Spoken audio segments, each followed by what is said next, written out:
रितु जब अपनी 12वीं पास करती है तो वो एक सपना देखती है कि वो आगे चलकर एक बड़ी अफसर बनना चाहती है। वो पुलिस ज्वाइन करना चाहती थी, वो फोर्स ज्वाइन करना चाहती थी और देश सेवा के लिए खुद को समर्पित करना चाहती थी। लेकिन उसके जो घर के हालात थे कुछ ज्यादा अच्छे नहीं थे, इस वजह से उसकी शादी करा दी जाती है। उसकी जो लड़के से शादी होती है वो एक छोटा सा बिजनेसमैन होता है, उसका नाम जय होता है। जब रितु की शादी जय से हो जाती है तो उस वक्त पे वो उससे ये बात तो जरूर कहती है कि उसे आगे चल के पढ़ाई करनी है और अफसर बनना है।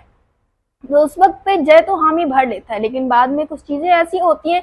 जब वो अपने ससुराल जाती है तो वहां पे वो जब पढ़ाई के बारे में कहती है तो उसके घर वाले भी कहीं ना कहीं हाँ कर देते हैं, लेकिन उसकी पढ़ाई में वो लोग खुद ही बाधा बन जाते हैं। मतलब हाल ऐसा था कि उन्होंने इजाजत तो दे दी थी लेकिन उसे पढ़ने लिखने का मौका नहीं देते थे। और जब ये सारी चीजें वो जय से कहती है, वो बताती कि किस तरह से उसकी बहनें और उसकी माँ उसको परेशान कर रही है, उसको पढ़ने नहीं दे रही है, तो जय उल्टा उसी को समझाने लगता था, उसी को किसी न किसी तरह से बहलाने लगता था। एक दिन जब ये सारी चीजें बहुत ज्यादा बढ़ जाती हैं तो वो जय से कहती है कि तुम ही फैसला करो कि पढ़ाई करूं या ये सारी चीजें करूं। तो वो जय साफ तौर पर ये बात बोल देता है कि ना मुझे और ना मेरे परिवार वालों को ये पसंद है कि हमारे घर की बहू जाए या बाहर पढ़ाई करे या पुलिस अफसर बने। हम लोगों को ये सारी चीजें बिल्कुल भी नहीं पसंद है।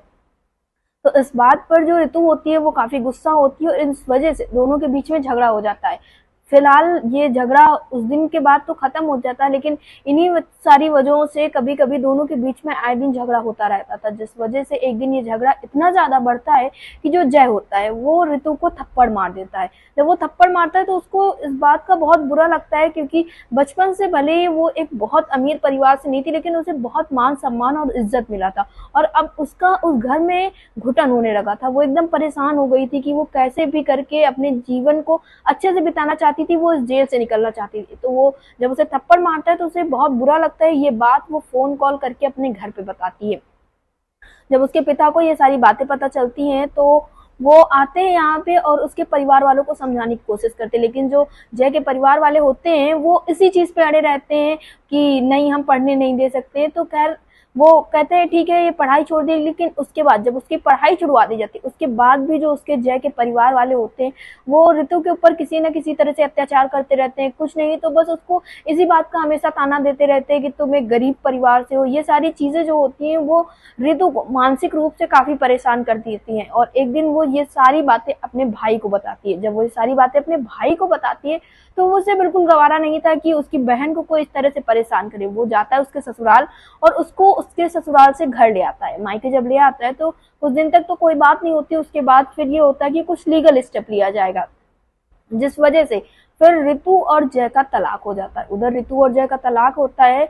ऋतु जब अपने घर आती है तो उसका भाई उसकी पढ़ाई में काफी ज्यादा सपोर्ट करता है। वो कहता है चलो ठीक है अब हम तुम्हारा सपना ही पूरा करवा देते हैं। तो फिर उसका एक एडमिशन एक एकेडमी में करा देता है जहाँ से वो आगे तैयारी कर रही होती है और फिर एग्जाम होता है और वो पुलिस अफसर बन जाती है। उसके बाद उसका प्रमोशन होता है, फिर वो जेलर बन जाती है। वहीं तब तक जो जय था उसका हालत काफी ज्यादा खराब हो चुका था, क्योंकि किसी न किसी तरह से उसके घर पे कलेश होता रहता था जिससे वो मानसिक रूप से अब वो ज्यादा परेशान होने लगा था और इस वजह से आर्थिक तंगी भी आ जाती है, जिस वजह से वो चोरी चकारी करता था, तरह तरह के काम करता था, जिससे वो कुछ ऐसा करता रहता था हमेशा से जिससे वो एक अपराधी बनता चला जा रहा था। एक दिन अचानक से वो अपने दोस्त के साथ चौराहे पे जा रहा था, वहीं एक औरत जा रही थी तो उससे उसका पर्स छीनने की कोशिश करता है।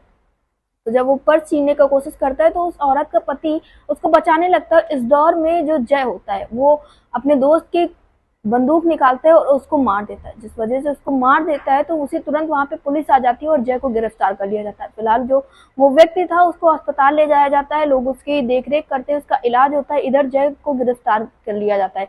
जय थोड़े दिन तक थाने में रहता है। उसके बाद क्योंकि जो मर्डर किया था उसने, इसकी सजा भी बहुत बड़ी होती है। उसके बाद उसको जेल में शिफ्ट कर दिया जाता है क्योंकि उसको आजीवन कारावास हो जाता है। तो ये सारी बातें जब होती हैं तो जब वो जेल जाता है तो वहां पे जो और लोग होते हैं जो वहां पे पहले से मौजूद होते हैं, जो और अपराधी होते हैं, वो जय को और ज्यादा परेशान करने लगते हैं और सबसे बड़ी बात ये है कि जिस जेल में उसे रखा गया था वहीं पे उसकी पत्नी का ट्रांसफर होता है और उसकी पत्नी जब मुआयना करने जाती है तो वहां पे देखती है कि उसका पति होता है। जब वो उसे देखता है तो उससे हाथ जोड़ के माफी मांगने लगता है। फिलहाल जो ऋतु होती है वो सारी चीजें पूछती, कैसे हुआ, क्या हुआ, तो वो बताता है कि उसे लोग बहुत परेशान करते हैं, उसे यहाँ से बाहर निकलना है। लेकिन ऋतु जो होती है वो बोलती है कि मैं अपने कर्तव्यों को लेकर बहुत ज्यादा अग्रसर हूँ, मैं अपने देश के लिए या किसी भी अपराधी के लिए ऐसा कोई कदम नहीं उठा सकती हूँ, जो हमने शपथ ली थी उसके खिलाफ मैं नहीं जा सकती। फिलहाल मैं बस इतना कर सकती हूँ कि यहाँ पे जो लोग तुम्हें परेशान करते हैं उनसे तुम्हें बचा सकती हूँ। मैं इन लोगों से बोल दूंगी कि तुम्हें अब ज्यादा परेशान ना किया जाए। लेकिन वो लगातार उससे माफी मांगता रहता है और ऋतु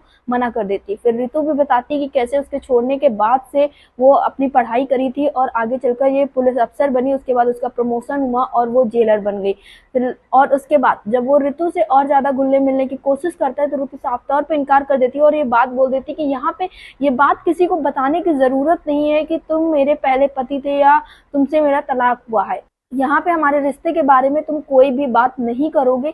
इस बात की वो सख्त हिदायत देती है, कहती है अगर तुम ऐसा कुछ करते हो तो इसके लिए तुम्हें और कड़ी से कड़ी सजा मिल सकती है। जिस वजह से जो जय होता है वो काफी डर जाता है। फिलहाल वो अपने किए पे काफी ज्यादा पछतावा करता है। वो सोचता है कि काश मैं इसे पढ़ा लिखा देता, आज वो जेलर है तो आज मेरी भी ऐसी स्थिति ना होती, ना मेरे परिवार वालों की ऐसी स्थिति होती। और वो अपने किए गए कामों पर काफी ज्यादा पछता रहा था। लेकिन अब जय के पास पछताने के अलावा कोई दूसरा चारा नहीं था। वहीं जो ऋतु थी वो अपनी जिंदगी अच्छे से गुजार रही थी, उसका सपना पूरा हो गया था, वो अपने जीवन में और आगे बढ़ती जा रही थी। लेकिन दोबारा उसने कभी शादी नहीं की क्योंकि उसका इस चीज से भरोसा उठ चुका था। वहीं जय बार बार उसको मनाने की कोशिश करता रहा और अंत में वो जो ऋतु होती है वो उसको एकदम हिदायत दे देती है कि उससे वो कोई भी रिश्ता ना रखे। और उसके बाद से जय भी उसको परेशान करना बंद कर देता है और फिर से और वो जेल में एक अपराधी की तरह से अपना पूरा जीवन गुजार देता है।